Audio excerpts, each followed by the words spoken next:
I just wanted to kind of wrap up today with talking about very briefly TNA, because you get inducted into TNA Hall of Fame in 2020.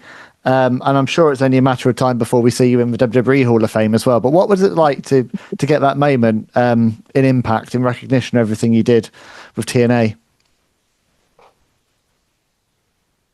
Yeah, again, you talk about accomplishments and being able to look at it and be very happy that you were able to be a part of that, because a lot of decisions had to be made and people trusting you.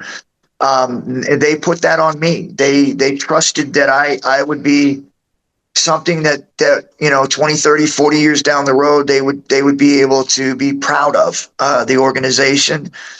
So being able to be their champion, I believe first champion,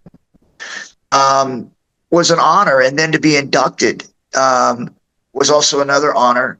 And it's hard to put into words for people to truly understand what that means to people like myself, who have spent their lifetime in the world of entertainment, whether it be in the fighting world or whether it be in the wrestling world. And then to have people recognize you when you're done, it's something that just puts like the period at the end of the sentence where you're satisfied, where you're like, okay, everything I did meant something, like to everyone, in order for that to happen, and that I was a very important part of that movement. Yeah, well, you were absolutely, and as I said, kind of leading into this discussion today, I mean, you've given me and so many fans so many incredible memories, Ken. It's an honor to get to do this, and I very much hope we can do another one in the future.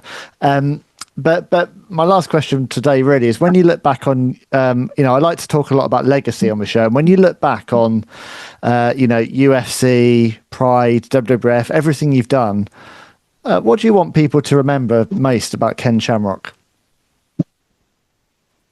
Yeah, and I've been asked that before, and a lot of times I give the answer, and because there's a lot that you do, right? I mean, from the time where I was, a kid, 10 years old, living in the streets, getting in trouble, getting locked up in juvenile hall. I was locked up in juvenile hall and group homes until I was 18 years old. Then I was adopted by Bob Shamrock, who owned the group home. And then I was able to start my journey into the world of doing things properly and correct. Of course, things, as you start getting more popular, you start feeling more like God, and you start making your own decisions and doing your own things. And then you get checked and you go back. So again, when you look at all those things, I mean, I could put it on a lot of things. I could put it on the thing that, and it's not about other than the people closest to me, understand what I had to do to be able to get those opportunities, what I had to go through to change my life, to do the right things, to be able to not be in jail or prison, to get to the point where I could literally make an impact in the world. Those are things that are just not, people don't see those things, but they are huge to the people that know me most, because they know how hard that is for me to be able to do that. And then once you get there,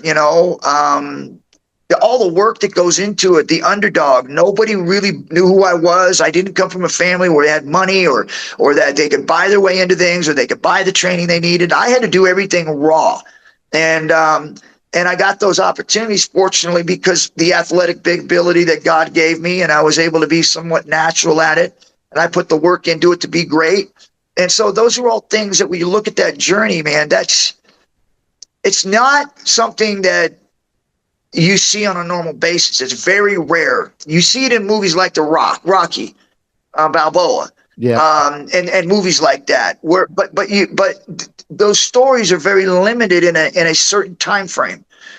Mine wasn't limited in a time frame. Mine was from the time I was born in a very bad situation, all the way up until I was probably 42 years old, where it was all these things that kept coming because of my doing, because of things and choices that I made. Even though I made a lot of good ones and did a lot of hard work to get where I was at, there was a lot of pitfalls. Yeah. And So I look back on it and I say, people ask that, well, if you could pick one, I can't pick one thing. But what I can say is that what I want people to remember, and the reason why I was able to accomplish all of those things, was because of my relationship with Christ.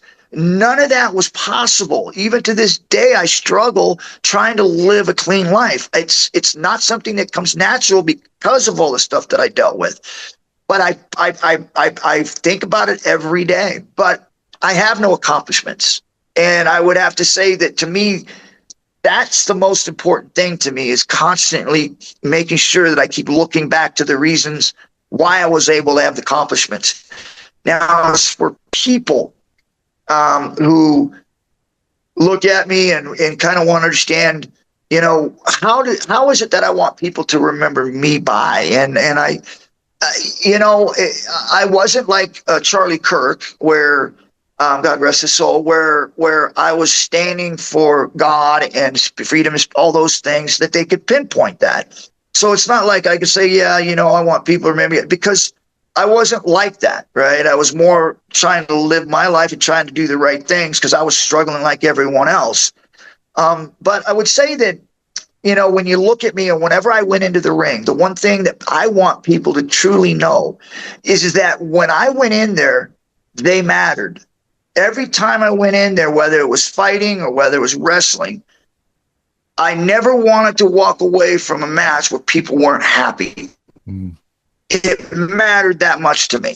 Whereas I wanted to make sure that they enjoyed it and they wanted to come back to watch me.